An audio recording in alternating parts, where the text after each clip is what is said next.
Subscribe करें और bell दबाएं ताकि कोई खबर रह न जाए। मेरे पास आप कैसे देखते हैं इस प्रेस कॉन्फ्रेंस को? कौन कौन से पॉइंट्स थे जो आपकी नजर में बहुत इंपॉर्टेंट थे?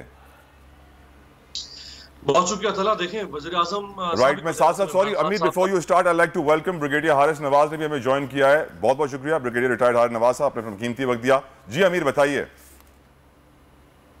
जी तला, साबिक वज़ीर आज़म इमरान खान साहब जो पब्लिक में अपना बयानिया लेकर आए साजिश का, हुकूमत को पलटने का, तख्ता उलटने का, और अमरीकी साजिश और मुकामी जो सियासी कुव्वतें हैं वो मिलकर उन्होंने एक साजबाज की और इमरान खान की हुकूमत का तख्ता उल्टा। आज आप समझ लें, मैं अगर इसको आम आदमी के समझने के लिए आसान लफ्जों में कहूं तो आप यूं समझ सकते हैं कि पाक फौज के तर्जुमान ने कह दिया है कि ये झूठ है, ये गलत है। मैं ये नहीं कहता कि इमरान खान को उन्होंने कहा कि आप झूठ बोल रहे हैं या आप गलत कह रहे हैं, लेकिन अगर मैं और आप आपस में बात करें और यही बयानिया मेरा और आपका हो तो उसका लुबे लुबाब क्या होगा कि तला जदोई या आप झूठ बोल रहे हैं, आप कहेंगे नहीं मैं तो नहीं, अमीर अब्बास आप झूठ बोल रहे हैं, तो हम दोनों में से कोई एक झूठ बोल रहा है। अब नौबत यहां पर पहुंच गई। मुझे लग रहा है कि हालात मजीद कशीदा होंगे।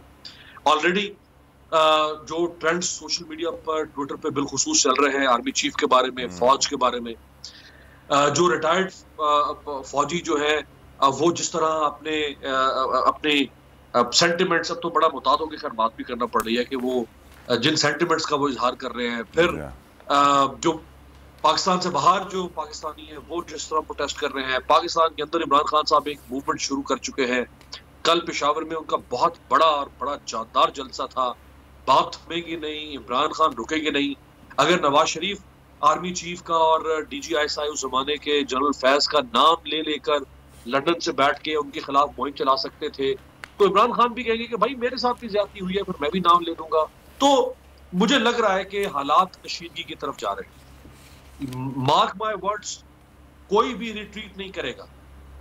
ये जंग दू बदू शुरू। यानी आज की हुकूमत और माजी की ऑपोजिशन ये किसी सूरत में इमरान खान को वापसी का रास्ता नहीं देना चाहेगी। इमरान खान इनको किसी भी तौर पे इक़्तिदार में नहीं देखना चाहेंगे। आपकी पाक फौज के तर्जुमान ने आज जो स्टेटमेंट दे रही है वो स्टेटमेंट इमरान खान साहब के बयानिए के खुले तसादुम की तरफ जा रही है। ये एक विन विन सिचुएशन किसी के लिए भी नहीं है जी। अगर हम चाहते हैं कि ये खुदा न खास्ता किसी बहुत बड़े काम में ना दाखिल हो जाए, यहाँ पे कुछ तो खून ना शुरू हो जाए, यहाँ पे सड़कों में, गलियों, बाजारों में, आपने मैरियट होटल में देख लिया क्या हुआ। ये मैरियट होटल है, ये कोई ठेला वो नहीं है, ये कोई ट्रक होटल नहीं है, ये वो जगह है जहाँ पे निस्बतन अशराफिया जाती है, वहां पे मार कुटाई शुरू हो गई। Amir I come back to you please. मैं चाहूंगा ब्रिगेडियर साहब को भी डिस्कशन में शामिल करूं। ब्रिगेडियर साहब ये बताइए कि आप समझते हैं हम कन्फ्रंटेशन की तरफ जा रहे हैं? देखें, ओवरऑल सिचुएशन अभी है वो तो यही है कि जिस तरीके से हुकूमत अपना काम कर रही है और फिर जिस तरह से ये मैरिट होटल की बात हुई है और इमरान खान साहब जो वो किसी हालत में एक्सेप्ट नहीं कर रहे हैं, वो बार बार ये कहते हैं कि इम्पोर्टेड हुकूमत है और उनका बयानिया इसको बाहर के ममालिक में और पाकिस्तान में काफ़ी तो गहराई हुई है, नैरेटिव को काफ़ी इंटेलिजेंट बिल्ड भी किया है। लेकिन इसको देखें, पाकिस्तान आर्मी आज जो DGI ने ब्रीफिंग है उसमें 2-3 चीज़ें बड़ी क्लियर की है। एक तो उन्होंने कहा कि army is just out of October से लेके उसके बाद आज तक फौज ने किसी से कांटेक्ट नहीं किया। और नेशनल सिक्योरिटी कमेटी की मीटिंग उन्होंने बिल्कुल जो बात 2-3 की है वो क्लियर कि एक नंबर 1 कि फौज किसी हालत में कॉन्स्पिरेसी एक्सेप्ट नहीं कर सकती। DGI ने अपनी उसमें जो है इन्वेस्टिगेशन भी की है। यस, उन्होंने ये स्पीच का इज़हार जरूर किया और उस पर डिमार्च की बात की गई, बिल्कुल वो जो एक रूटीन होती है। लेकिन फौज, यकीन करें, मैंने सबसे डिस्कस किया है, मुसल्लह फौज किसी हालत में नेशनल इंटेग्रिटी, टेरिटोरियल बाउंड्री की हिफाजत या ऐसा नहीं करेगी। ये उनका इन द वर्ड मीनिंग थे। I think everybody can draw inferences from here. उसके बाद उन्होंने बताया कि जो एक थी बात के स्टेप के जी वो मुझे एस्टेब्लिशमेंट ने ऐसे कहा, वो उन्होंने क्लियर कर दिया है कि हुकूमत ने कहा था और आई थिंक उसका डेडलॉक था, कोई हरज नहीं है। अगर डेडलॉक हुआ तो मैंने इवन टीवी पे कहा था कि जिस जगह हालात जा रहे हैं तो एस्टेब्लिशमेंट को ज़रूर कहीं ना कहीं इसको रिजॉल्व करना चाहिए एमिकल तरीके से, not putting the weight on any one side. और यही बात उन्होंने की है कि 3 पॉइंट थे और लास्ट में जनरल इलेक्शन, लेकिन ऑपोजिशन उस वक्त इतनी आगे निकल चुकी थी कि they refuse to accept and that will inform prime minister of Pakistan. I think इसको बातें की गई हैं, लेकिन उसके बाद जो प्रोपेगेंडा चल रहा है, ये जो वाकई जो 75 साल में दुश्मन नहीं कर सका, वो I don't know how it has come up. और खतरनाक सिचुएशन है। मुल्क की मुसल्लह फौज की ताकत वाकई अवाम है, because you fight as a nation, you can't fight individually. Agreed brigadier साहब, अग्रीड, कंप्लीटली अग्रीड। लेकिन I will come back to you. Amir, एक बात बताइए, जिस मुल्क की तारीख में 30 साल से जायद डिक्टेटरशिप चली हो, वहां पर अगर पाक फौज का तर्जुमान ये कहे कि आर्मी का सियासत से कोई ताल्लुक नहीं है, आर्मी चीफ अब एक्सटेंशन नहीं लेंगे, तो क्या तासुर मिलता है कौम को और अवाम को? देखिए, आर्मी चीफ की एक्सटेंशन के बारे में तो मैं बोल पे ही आज से कुछ दिन पहले बता चुका था कि आर्मी चीफ एक्सटेंशन नहीं ले रहे, और वो 29 नवंबर को अपना जो अपना ओहदा है वो आने वाली शख्सियत के हवाले करके और वो चले जाएंगे। जहां तक फौज का सियासत में ताल्लुक है, तो इसमें कोई शक नहीं कि गुज़श्ता 30 साल फौज रही है सियासत में, खुलकर सामने आती रही है, पस मंजर में भी रही है, माजी करीब तक वो सियासत में रही है। लेकिन आज मैं आपको बताऊं कि अब जो चंद दिनों से जो हम कन्फ्रंटेशन देख रहे हैं इमरान खान साहब की जानिब से, उस कन्फ्रंटेशन में शायद फौज ने अपना किरदार अदा किया हो बीच बचाव कराने के लिए, हालात को ठीक करने के लिए। आप देखें ना, जिस वक्त डिप्टी स्पीकर ने 9 तारीख को सुप्रीम कोर्ट के हुक्म के बावजूद वोटिंग नहीं करवाई, तो क्या होता मुल्क में? हम असेंबली में बैठे इंतजार कर रहे हैं सुबह 10:30 बजे से लेकर रात तक, पूरा मुल्क अटका हुआ है। डॉलर 190 से ऊपर चला गया, स्टॉक मार्केट क्रैश कर दी, दुनिया पाकिस्तान की तरफ देख रही है, कारोबारी तबका परेशान है, आपकी फॉरेन ट्रांजैक्शंस रुकी पड़ी है, फैटफ के साथ आपके मामला, IMF के साथ आपकी डील कैंसिल हो रही है, और आपके मुल्क में एक कॉन्स्टिट्यूशनल बुहरान है और हुकूमत का डिप्टी स्पीकर रेजिस्ट कर रहा है, एक कॉन्स्टिट्यूशनल ऑब्लिगेशन को पूरा करने से रोक रहा है। तो वहां पे क्या होगा? फिर किसी थर्ड फोर्स को तो आना है ना। ये तो नहीं है कि आप सुप्रीम कोर्ट और असेंबली आपस में टकरा जाए। क्या खुदा ना खास्ता वही जो 97-99 में जो नवाज शरीफ साहब ने चढ़ाई कर दी थी, आप फिर सुप्रीम कोर्ट पे PTI चढ़ाई करेगी? या सुप्रीम कोर्ट के जजेस आके वो डिप्टी स्पीकर की सीट पर बैठ के वो रूलिंग के ऊपर इंप्लीमेंट करवाते? एक तसादुम हो रहा था ना, उस तसादुम में मुमकिन है कहीं फौज ने आके उसको फौरी तौर पे यानी इस तरह से मैनेज करवाया हो कि मुल्क किसी तबाही का शिकार ना हो। Right Amir, I am sorry to interrupt, माजरत। समी इब्राहिम साहब ने हमें ज्वाइन किया, सीनियर एनालिस्ट है, सीनियर एंकर पर्सन है। Sami sahab, how do you see the press conference by DG ISPR? देखें, बड़ी दिलचस्प थी ये प्रेस कॉन्फ्रेंस, क्योंकि DG ISPR का ये कहना है कि फौज को आप सियासत में ड्रैग ना करें, फौज का सियासत से कोई लेना देना नहीं। लेकिन ये जो सारी प्रेस कॉन्फ्रेंस थी, इसमें सारी गुफ्तगू सियासत पर थी। मसलन इसमें डॉलर का rate, stock market, stability, instability, सारा वो यानी जो फोन करके वो कहते हैं कि सियासत में आप ड्रैग ना करें, तो एवरीथिंग वाज पॉलिटिक्स। और उसमें फिर बड़ा कॉन्फ्लिक्टिंग भी था, बड़ा इंटरेस्टिंग था। मसलन वो जो समी साहब, आपकी बातें सुन के मेरी भी हंसी थोड़ी सी निकल रही है, आप भी मुस्कुरा रहे हैं, बहुत सारे लोग कह रहे हैं कि यार हंसे मत। नहीं हंसे मत, लेकिन अब मैं क्या करूं? अब मैं जो बात हो रही है वो तो करनी पड़ेगी।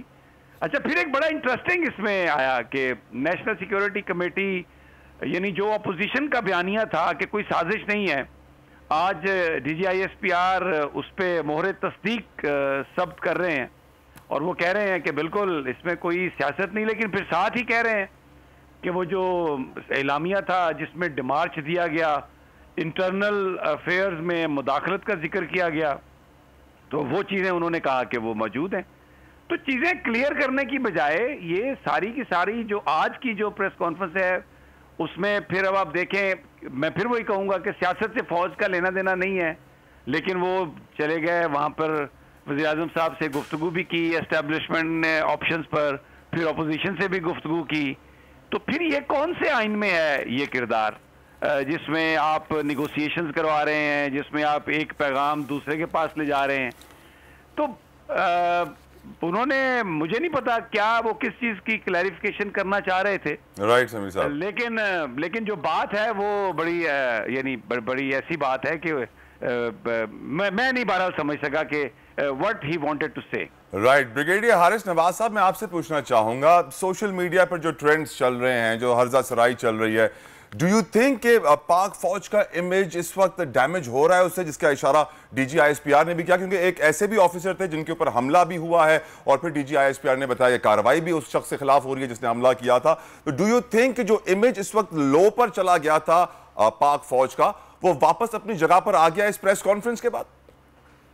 देखें, डैमेज खास तौर पे एक मुहिम चलाई जा रही थी जो बाहर से भी थी और जाहिर है कि फॉरेन कंट्रीज भी इसमें इन्वॉल्व हैं, और उन सब का नैरेटिव एक ही है कि किसी तरीके से भी फौज अवाम में जो एतमाद है उसको कम कर दें, फौज को खुदा न खासा कमज़ोर करें और फिर इराक, लिबिया, सीरिया, अफगानिस्तान की तरह वहाँ पर अपने अज़ाइम को पूरे कर लें और वहाँ पर जाके अपनी मर्जी की चीज़ें लें। तो आई थिंक ये इसकी बात उन्होंने कहा कि ये कभी नहीं, क्योंकि फौज की जो ताकत है वो अवामी है। और ख़ास तौर पे जब ये जिक्र किया गया, देखिए नेशनल सिक्योरिटी कमेटी में उन्होंने बड़ी क्लियर बताई है कि अगर ये जो तशवीश का एहसास डेफिनेटली किए गया है, क्योंकि जिस तरह की लैंग्वेज इस्तेमाल की गई वो भी उन्होंने बता दिया, डेमार्श भी बता दिया कि जो एक डिप्लोम लैंग्वेज है वो जाता है, एक बहुत उनके काउंसलर को बुला के भी बात बता दिया गया और सजा उनको मसूल भी करवा दिया गया। ये बातें यहाँ तक ठीक है, लेकिन बाकी बातें जो कुछ सीक्रेट हैं, जो मेरे साथ उन्होंने कहा है कि अगर इसको डिक्लासिफाई कर दें और उसके मिनट्स भी हैं वो भी बेशक दिखा दिए जाए, या नेशनल सिक्योरिटी कमेटी जो भी नई हुकूमत का है उसमें, लेकिन उसमें मैं आई फील कर रहा हूँ नेशनल सिक्योरिटी कमेटी में कि ये पार्लियामेंट कमेटी में नहीं जाना चाहिए, क्योंकि अगर वहाँ पर अपोजिशन और गवर्नमेंट के नुमाइंदे होते तो मैं कहूँगा ज़रूर जाना चाहिए, लेकिन अगर सिर्फ गवर्नमेंट के नुमाइंदे हैं और वहाँ हमारी मसला हो जाती है, मे भी इसको वो कहीं पार्शलिटी में काउंट ना करें। आई एम श्योर कि ये डेलीगेशन जो होगी तो इसके ऊपर क्या फैसला करते हैं ये फौज की मर्जी है, लेकिन ऐसी बातों में फौज को वाकई टैग नहीं करना चाहिए। नंबर 3, जो बात की गई, देखिए प्राइम मिनिस्टर जब चीफ आर्मी स्टाफ को DGI को बुलाते हैं तो they are bound to go, और अगर वहाँ जाके वो रिक्वेस्ट करते हैं कि डेडलॉक हो गया है और लॉगर हॉर्न फंस गए हैं, सींग फंसे हुए हैं, आप इसमें जाके बात करिए, तो उस बात पे फिर मेरे में चीफ आर्मी स्टाफ और उनके जो भी नुमाइंदे उन्होंने बात की होगी अपोजिशन से, और उसके बाद जो जवाब आया वो भी प्राइम मिनिस्टर को बता दिया गया। इसमें फौज एस्टेब्लिशमेंट डिडंट जंप इन। जब प्राइम मिनिस्टर खुद कहते हैं, बुलाते हैं और कहते हैं कि ये प्रॉब्लम है, kindly see if it could be resolve, तो यहाँ गलती जो है वो हमारे पॉलिटिशियंस की है। अगर हमारी गवर्नेंस इतनी अच्छी हो, हमारी लीडरशिप इतनी स्ट्रांग हो और उनको तमाम को फौज की अवाम की हमायत हासिल हो, तो कभी भी फौज को नहीं आने देगी, इवन अवाम ही नहीं आने देगी। आप पॉलिटिशियन क्यों बुलाते हैं, चाहे प्राइम मिनिस्टर इस मामले में क्यों फौज को कहा या ऑपोजिशन क्यों फौज की तरफ देखती, ये चीजें आप खत्म हो जाएंगी। अक्टूबर से लेकर ट्रस्ट में बिल्कुल कतई ताल्लुक है। Now it is decided for good कि जो मर्जी करें आप, एज लॉन्ग एज फौज आइन और कानून के मुताबिक जो भी हुकूमत होगी उसके साथ खड़ी होगी, लेकिन अपनी बाउंड्स के अंदर। अदारों को चाहिए कि अपने अपने दायरा कार में रहें, काम करें। ये इसका एक कंक्लूजन था, but I could feel out जो उन्होंने इस party press on. Right brigadier साहब। अमीर अब्बास, ये बताइएगा कि जो बात DG ISPR ने की कि अब मुल्क में मिलिट्री कू नहीं आएगा, इट्स अ ह्यूज स्टेटमेंट, आप कैसे देखते हैं स्टेटमेंट को? जी, ये तो देखिएगा इस वक्त हालात नहीं है, ना मुल्क के ये हालात है, ना इंटरनेशनली ये हालात है, ना आपकी इकोनॉमी इस तरह सर्वाइव कर सकती है, ना ही फौज आके और वो जो डेमोक्रेटिक प्रोसेस एक चलना शुरू हुआ था 2008 से ऑनवर्ड, ना उसको इंटरप्ट करेगी फौज कोवर्टली आके, बिल्कुल सामने आके, और ना ही फौज ये बोझ उठा सकती है। दरअसल जो इस वक्त बैड गवर्नेंस है मुल्क के अंदर, जो इंस्टीट्यूशनल कोलैप्स है मुल्क के अंदर, जो इकोनॉमिक फेलियर है, जो पब्लिक प्रेशर है, सेंटिमेंट्स है, इस वक्त फौज किसी सूरत में मार्शल लॉ नहीं लगाएगी। अगर फौज ने मार्शल लॉ लगाना होता तो ये 3.5 साल में कई मौके आए। मसलन जब नवाज शरीफ ने एक जहर आलूद मुहिम शुरू की फौज के खिलाफ, जब मुस्लिम लीग नून ने जहर आलूद मुहिम शुरू की फौज के खिलाफ, जब मरियम नवाज ने PDM ने जलसे किए, उन जलसों पर जिस किस्म की खौफनाक तकरीरें हुई फौज के खिलाफ, फौज ने मार्शल लॉ नहीं लगाया। फिर जब इकोनॉमिक क्राइसिस आया मुल्क में, इमरान खान से मईशत संभाली नहीं जा रही थी, फौज ने मार्शल लॉ नहीं लगाया। और अभी इमरान खान साहब जो जिस मुकाम पर आज से कुछ अर्सा पहले हमें नून लीग या पीपल्स पार्टी खड़ी नजर आती थी, आज वहां हमें इमरान खान जाते हुए नजर आ रहे हैं। देखिए, ये मुझे खुल के कहने दें आप कि अब इमरान खान और फौज के दरमियान फासले बढ़ते चले जाएंगे। इमरान खान ने जिस नहज पर अपने साजिशी बयानिए को पहुंचा दिया है, जिस नहज पर, और कल की तकरीर में वो बार बार रिपीटेडली ही यूज्ड वर्ड अमेरिका, रिपीटेडली, हालांकि वो एक दफा कह के और उसको इंटरनेशनल कॉन्स्पिरेसी के ऊपर बात करते, लोकल कॉन्स्पिरेसी पे बात करते कि नवाज शरीफ ने, आसिफ जरदारी ने मिली भगत करके मेरे साथ ये किया। वो बार बार अमेरिका की बात कर रहे थे। कल जिस तरह सुप्रीम जुडिशरी को कल उन्होंने चैलेंज किया, कल उन्होंने नाम लिए बगैर, उन्होंने दबे लफ्जों में इनडायरेक्टली उन्होंने पाक फौज को बार बार पैगाम दिया कि ये जो कुछ हो रहा है ये कैसे हो रहा है, ये क्यों हो रहा है, ये सब कुछ इंडिजिनस नहीं है। उनके कहने का मतलब ये था कि जो कुछ है ये ऑर्गेनिक नहीं है, ये सब कुछ ऑर्केस्ट्रेट किया गया है मेरे खिलाफ, और इस ऑर्केस्ट्रेशन में बहुत बहुत लोग शामिल हैं। इमरान खान जिस नहज पर चले गए अब वो उसे वापस नहीं आएंगे। तो मार्शल लॉ फौज ने अभी भी नहीं लगाया, तो क्राइसिस था पिछले एक महीने में, उस क्राइसिस में तो मेरा नहीं ख्याल कि फौज मार्शल लॉ लगाएगी, ना मार्शल लॉ सोल्यूशन है इसका। राइट, समी साहब कमिंग टू यू, आपको बॉडी लैंग्वेज कैसे लगी डीजीआईएसपीआर की, एक्सप्रेशंस कैसे लगे? काफी लोग बॉडी लैंग्वेज को काफी अंडरमाइन कर रहे हैं कि कॉन्फिडेंस की कुछ कमी पाई जा रही थी, आप कैसे देखते हैं? मेरा नहीं ख्याल। इफ्तिखार बाबर जो हैं वो एक बड़े जबरदस्त सोल्जर हैं, प्रोफेशनल आदमी हैं, कोई बॉडी लैंग्वेज उनकी कोई कमजोर नहीं थी, और whatever he said, whatever he was asked to say, उन्होंने बहुत एतमाद से ये बात कही, और पूरा जो मौक़िफ़ है वो बिल्कुल, उन्हें हर चीज़ में जो बात उन्होंने करनी है वो उनको पता था, और उन्होंने वो बात की और बड़ा प्रोफेशनली इसको उन्होंने सारा वो किया। लेकिन मैं जो 2-3 चीज़ें जिनका आप जिक्र कर रहे हैं जी सर, वो मसलन एक बड़ा अहम सवाल है कि आर्मी चीफ नहीं गए शहबाज शरीफ साहब की ओथ टेकिंग में, उन्होंने कहा कि उनकी तबीयत ख़राब थी, उस दिन वो ऑफिस में नहीं आए। बाद में मैंने टीवी पर अभी तक कोई इस तरह की खबर भी नहीं देखी कि उनसे मुलाकात हुई हो, कोई फुटेज भी नहीं आई। तो ये देयर आर सर्टन थिंग्स जो बेसिकली जो सवालात हैं और उनके जवाबात आने चाहिए थे। फिर ये बात जो मैं सिक्योरिटी जो कमेटी की मीटिंग के हवाले से, यानी इलामिया को ओन किया उन्होंने, आज बिलावल भुट्टो ने कहा ये खत जाली है, शहबाज साहब ने भी, उन्होंने भी कहा, लेकिन आज उन्होंने माना कि ये खत असली है। फिर उन्होंने डिमार्च को भी कहा कि हाँ ये इस्तेमाल हुआ है। तो उसमें जो एक वर्ड था, आई विश के कोई उनसे ये सवाल करता कि उसमें लिखा गया कि ये इंटरनल मामलात में मुदाखलत है।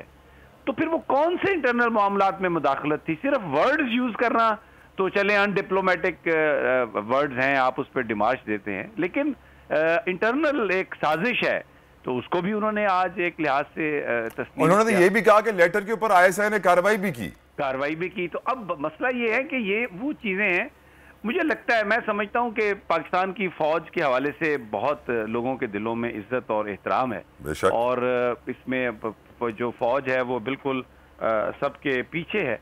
लेकिन ब्लेटेंट इंटरफेरेंस ये वर्ड है उस इलामिये में, और डीजीआईएसपीआर को कोट करके मालिक ने कहा और एक और जर्नलिस्ट ने कहा कि डीजीआईएसपीआर ने ये कहा है कि बिल्कुल जो लैंग्वेज है हम इसको ओन करते हैं, इस लैंग्वेज को। तो ये आपको एक्सप्लेन करना पड़ेगा कि ब्लेटेंट इंटरफेरेंस क्या चीज थी, सिर्फ क्या धमकी दी थी, क्या बात कही थी, हुकूमत की तब्दीली की, अदम एतमाद की।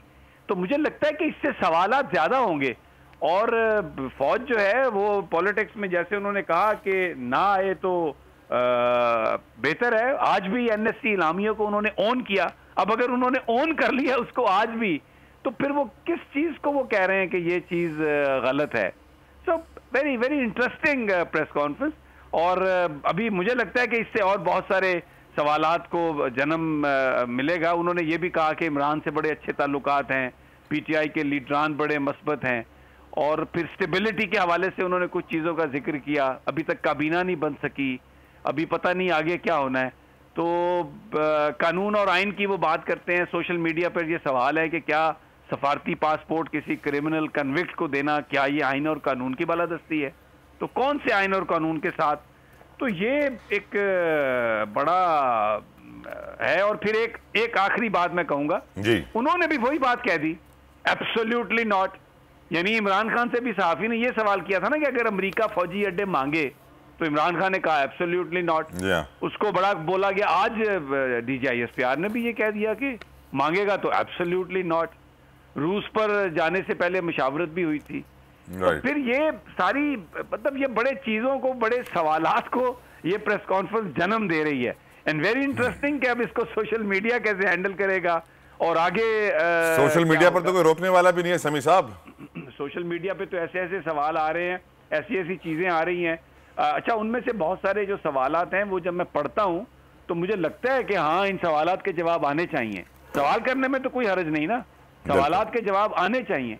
और ये जो सारे का सारा मामला है इस वक्त गवर्नमेंट का और ये सारा, तो मुझे लगता है कि अगर बहरहाल वेरी इंटरेस्टिंग। सब्सक्राइब करें और बेल दबाएं ताकि कोई खबर रह न जाए।